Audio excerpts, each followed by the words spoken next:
Bonjour à tous et bienvenue pour ce nouvel épisode que je suis très heureux de vous présenter aujourd'hui puisque j'ai un invité, le talentueux Arkady Picardy, dessinateur, qui vient nous parler d'anatomie. Salut à tous.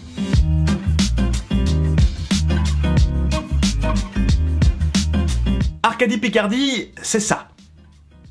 Un surdoué du dessin, un peu geek, à la croisée des chemins entre la tradition de la bande dessinée belge, puisqu'il est diplômé de Saint-Luc BD à Bruxelles, mais il tire également son inspiration du monde du manga. Il a notamment réalisé des chapitres pour le Dragon Ball Multiverse, des comics, du cinéma, et d'à peu près tout ce qui lui tombe sous la main. Son compte Instagram, que je vous recommande vraiment de découvrir, est truffé de dessins incroyables, souvent drôles, mais pas que. Il récupère, remodèle, réinterprète certaines sagas, de Harry Potter à Star Trek, en passant par Le Seigneur des Anneaux et Batman. Il travaille sur 1000 projets en même temps que vous pouvez également retrouver sur sa page Facebook. J'ai invité Arkady Picardy sur la chaîne pour plusieurs raisons. D'abord, parce qu'il est à mon sens l'un des tout meilleurs dessinateurs de sa génération, solide, polyvalent, et dont l'art s'est construit autour d'une vision de la pratique très personnelle qui me semble tout à fait pertinente sur une chaîne consacrée à l'apprentissage du dessin et de la peinture. Mais aussi parce que le sujet que l'on a décidé de traiter aujourd'hui, à savoir l'anatomie et sa compréhension dans le dessin, peut servir bien au-delà du dessin de bande dessinée et peut convenir à tout artiste désireux de représenter le corps humain. Vous allez voir, ça va être cool. Mais grave. Bon bah, y a plus qu'à s'y mettre. Je vais commencer par quelques petits dessins, et j'en ferai un plus détaillé par la suite. L'idée, ici, est de vous montrer qu'un corps, un mouvement, une posture, est avant tout une affaire d'axes. Les érudits peuvent décortiquer le corps humain autant qu'ils le veulent, définir chaque métacarpe, pointer les différentes portions du deltoïde, voire retracer tout le réseau veineux. Au final, le corps est parcouru de lignes, comparables aux lignes de force qu'on retrouve dans n'importe quelle illustration, peinture ou dessin. Les lignes de force en art plastique sont les grandes lignes qui apparaissent de façon plus ou moins visible dans l'organisation spatiale d'un tableau. Ces lignes font partie intégrante de la construction d'une composition. Par exemple, voici les lignes de force principales qui structurent le radeau de la Méduse de Jéricho. On aura très certainement l'occasion d'en reparler. À qui tu parles? Je ne sais pas. Ces axes, présents dans le corps, sont très importants, et le tout est de pouvoir les repérer, de déterminer quels traits fondamentaux permettent de construire un corps. Nous allons voir par où passent ces axes et comment, en un minimum de traits, faire comprendre un mouvement, une posture ou une attitude. Ce sont ces axes qui insufflent l'énergie et la vie dans le corps. Ils sont d'ailleurs très visibles dans le travail des dessinateurs d'animation qui se doivent de maîtriser le sujet sur le bout des doigts, ce qui leur permet de donner, en quelques traits seulement, une impression de vie, de puissance et de dynamisme au corps humain.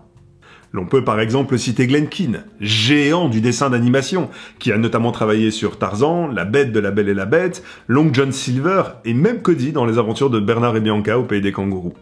Comme vous le voyez, ces axes prennent forme en répondant à des gestes instinctifs, ne nécessitant pas de réflexion. On dirait que ma main va toute seule. Si l'on peut effectivement réfléchir à l'attitude qu'on veut figurer, l'exécution de la base doit venir du fond de nos tripes.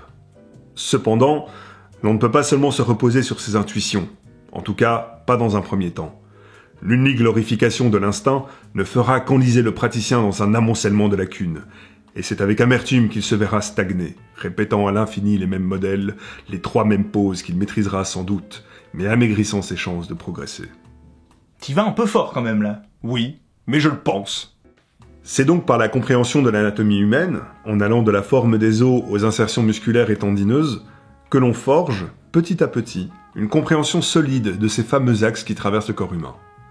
Et c'est de cela dont on se sert directement dans notre dessin, dès les premiers traits. Bon, prenons un exemple. Si je dessine Tarzan. Spider-Man! Bon d'accord, j'ai dessiné Spider-Man. Je vais vous montrer ces fameuses lignes de force. Regardez, là. Il y a une ligne qui passe par le mastoïde, longe le sternocléido-mastoïdien pour rejoindre le creux sternal et le sternum, puis rejoint le pubis en sillonnant le grand droit. Un autre axe passe par l'apophyse styloïde, remonte le long du long supinateur, passe entre le brachial antérieur, le biceps et le triceps, vient souligner le deltoïde pour rejoindre l'axe biacromial. Un autre, enfin, démarre de la malléole interne, remonte le long de la crête tibiale pour aller prolonger le grand couturier, rejoindre les bords externes du grand droit et finir avec les pectoraux. Au fait, vous remarquerez depuis le début que je dessine beaucoup de corps masculins. Il s'agit juste d'une facilité de représentation, mais les règles s'appliquent de la même manière pour le corps féminin. D'ailleurs, il est assez intéressant de constater que les designs de la plupart des costumes de super-héros sont généralement inspirés des lignes dont on vient de parler et qui structurent le corps humain. D'ailleurs, t'as pas fait Spider-Man comme on avait dit, Arcadie. Oui, bon, d'accord. Alors voilà, on ajoute des petits traits, et paf, ça fait Spider-Man. Là, t'es content?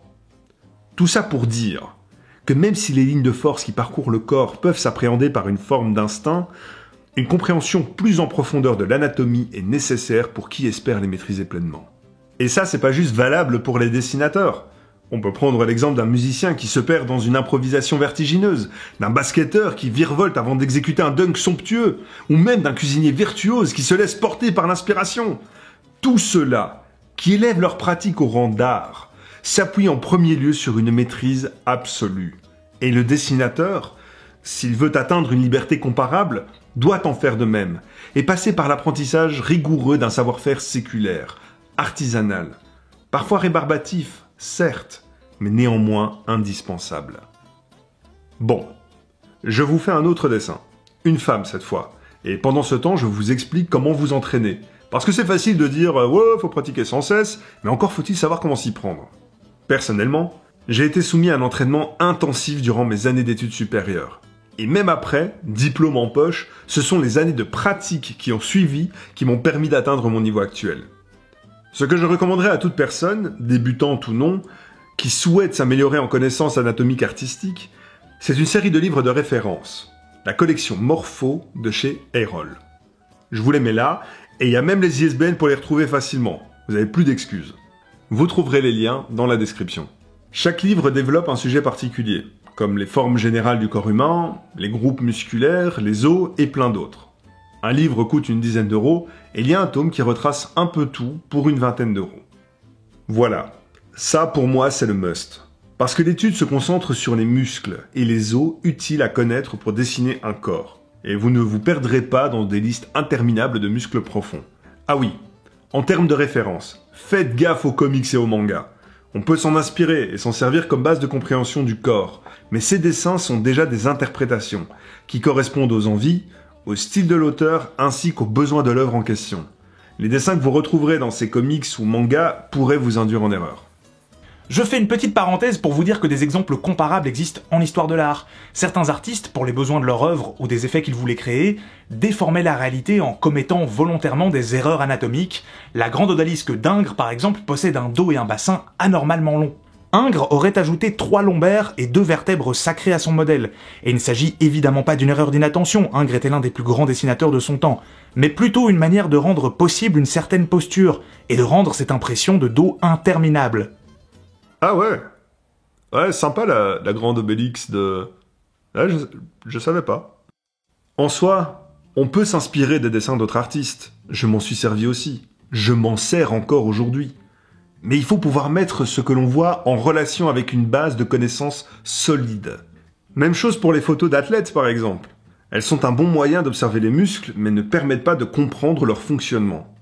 Mon meilleur conseil serait de comparer les notes dans les morphos avec les dessins des artistes que vous aimez et avec les photos des corps que vous trouvez. Cela enrichira votre lecture et vous permettra d'appréhender différemment ce que vous voyez.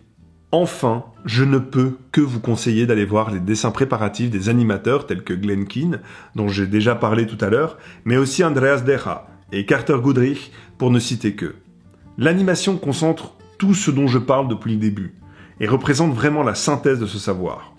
Pour trouver ces dessins préparatifs, il vous suffit de chercher ces artistes ou leurs œuvres sur Google Images en ajoutant le terme « sketches ». Moi, c'est comme ça que je fais. Ainsi, vous trouverez tous leurs crayonnés. Prenons un exemple. Tarzan. Sketches. Ratatouille. Sketches. Figaro 6. Sketches. Et Spider-Man Into the Spider-Verse. Sketches. La progression n'est possible, je pense, que lorsque l'on accepte de remettre en question ses propres aptitudes. C'est en faisant preuve d'humilité face à l'ensemble des connaissances qu'il nous reste à acquérir, celles des générations qui nous ont précédés, que l'on a l'occasion d'y accéder. Et, à force de travail, d'assimiler ces connaissances, de se les approprier, sans jamais arrêter ce processus de remise en question. Il s'agit d'en faire une discipline, et dès lors, l'on n'arrête plus jamais d'évoluer. En pratiquant de la sorte, vous vous rendrez compte que vos axes, vos lignes de construction et votre façon de les tracer ne sont pas les miens, ne sont pas ceux de votre voisin, car ils émaneront de vous, et dépendront de votre perception du monde et de votre manière de réfléchir qui n'appartiennent qu'à vous. C'est sans doute là que se trouve la véritable liberté de création. Mais il va falloir bûcher. Voilà ce que ça donne, merci Arcadie pour ta générosité. Encore une fois, n'hésitez pas à aller suivre Arcadie et son travail sur les réseaux sociaux, Facebook, Instagram, je vous mets tous les liens dans la description. Il ajoute plein de contenu très régulièrement et c'est du super bon boulot évidemment, donc merci à lui. D'ailleurs, je mettrai très prochainement en ligne une autre vidéo, un entretien avec Arcadie Picardie où l'on prendra le temps de discuter autour de plein de thématiques super intéressantes liées au monde de l'art en général. On reviendra sur la notion de justesse, la question des études et écoles d'art, du parcours professionnel d'un dessinateur, de la réappropriation d'une œuvre, de l'inspiration, de l'innovation et d'un tas d'autres questions, avec tout plein de références qui devraient vous plaire. J'espère que tout cela vous aura plu, n'hésitez pas à nous le faire savoir en mitraillant le petit pouce en l'air ou en nous laissant un très gentil commentaire. J'ai déjà hâte de vous retrouver pour de nouvelles aventures, en attendant, on vous fait de gros bisous.